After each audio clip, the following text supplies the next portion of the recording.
Hola a todos, el día de hoy quiero hablarles acerca de los pacientes que viven con VIH y que tienen infecciones respiratorias o pulmonares. Esto se debe principalmente a varios factores de riesgo. El principal de ellos es el cambio en el aclaramiento mucociliar. Tienen una disminución de este aclaramiento, facilitando que se acumulen toxinas y que por supuesto no se depuren los patógenos que allí se pueden acumular. También muchos de ellos tienen afección de la función de los macrófagos alveolares, disminuyendo la depuración de patógenos a este nivel.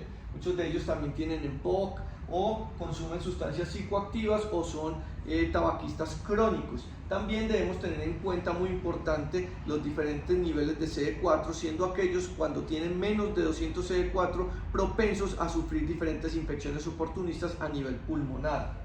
Los patrones radiológicos son importantes para poder diferenciar uno u otro patógeno a nivel pulmonar. El patrón de consolidación se presenta frecuentemente en aquellos pacientes que tienen más de 200 CD4 y que presentan infecciones por piógenos, principalmente neumococo, que es de 50 a 100 veces más frecuente en la población que vive con VIH. Pero también aquellos infiltrados apicales son muy frecuentes en pacientes que tienen más de 200 CD4 y que sufren de tuberculosis. El patrón de vidrio esmerilado es por definición el más frecuente, realmente relacionado con Pneumocystis jirovecii, pero en aquellos pacientes que vienen de la comunidad también lo podemos encontrar frecuentemente relacionado con diferentes virus, principalmente influenza, parainfluenza, adenovirus y COVID, entre otros. Pero también lo estamos viendo en aquellos pacientes que tienen hiperinfestaciones parasitarias por Strongyloides scoralis, en donde se da una migración larvaria visceral y se presenta este tipo de patrón radiológico. El infiltrado miliar, que comúnmente en nuestro medio vemos relacionado exclusivamente a tuberculosis, también se puede presentar en aquellos pacientes que tienen histoplasmosis o que tienen una diseminación linfagítica de una neoplasia. Por eso es importante mirar claramente cuáles son los factores de riesgo de cada uno de estos pacientes para pensar en una u otra patología y por supuesto acercarnos a un diagnóstico más preciso.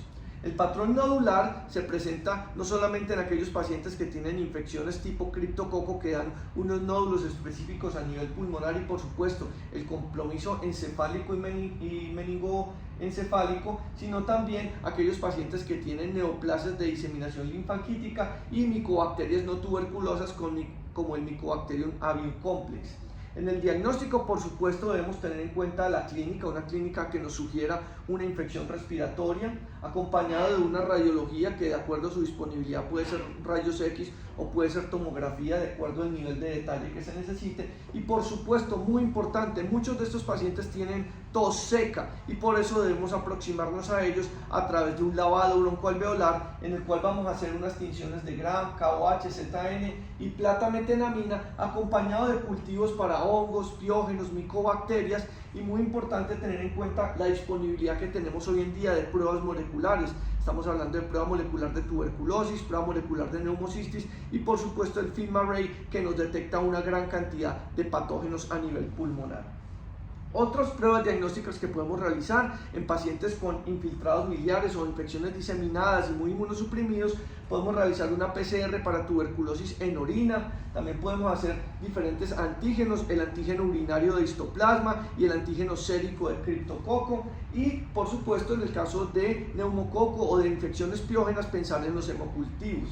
Finalmente, la prevención está dirigida hacia la vacunación como un pilar fundamental de la prevención en estos pacientes. Por supuesto, la terapia antirretroviral y algunas profilaxis, como se utiliza el trimethoprim sulfa para Pneumocystis jirovecii.